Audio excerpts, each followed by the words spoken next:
പൗലോസെ കാരാഗ്രഹത്തിൽ തീരല് കേട്ടോ. കാരണം ഇനി നിനക്ക് യാത്രയുണ്ട്, എന്തോരം യാത്രകളുണ്ട്. നീ കാരാഗ്രഹത്തിൽ തീരുവാനുള്ളതല്ല, ഇനി നിനക്ക് യാത്രകളുണ്ട്. അവിടെ കാണാൻ കഴിയുന്നത് ചെറിയൊരു തുടക്കം. എന്താണ് ചെറിയൊരു തുടക്കം? സാധാരണ കാരാഗ്രഹത്തിൽ കിടക്കുന്നവർക്ക് കൈ കോർത്ത് പിടിച്ചിട്ട് പതിയെ പ്രാർത്ഥിക്കാം, ഇതേ കഴിയത്തുള്ളൂ. എന്നാൽ ഇവിടെ കാണുന്നത് ഈ ചെറിയ തുടക്കം ഇവരുടെ കയ്യിൽ നിന്നില്ല. ചെറിയൊരു തുടക്കമായിട്ടോ, പക്ഷെ ഇവരുടെ കയ്യിൽ നിന്നില്ല. ഇവർ പ്രാർത്ഥിച്ചു, പാടി, ആരാധിച്ചു, വലിയ ചലനമായി മാറി. ചെറിയൊരു തുടക്കം. ഇന്ന് ആത്മാദൂത് കൈമാറുന്നു. ഒരേൽപ്പിച്ചു കൊടുക്കാൻ തയ്യാറാണെങ്കിൽ, ഒന്ന് വിട്ടുകൊടുക്കാൻ തയ്യാറാണെങ്കിൽ, നിന്റെ ചെറിയ ചില തുടക്കങ്ങൾ അത് ചില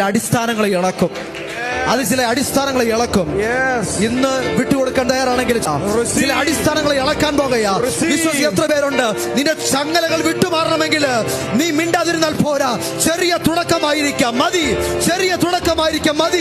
ആ ചെറിയ തുടക്കത്തെ വലിയ ചലനമാക്കി മാറ്റുവാൻ കഴിയുന്ന ഒരാത്മാവിന്റെ ചലനമുണ്ട്.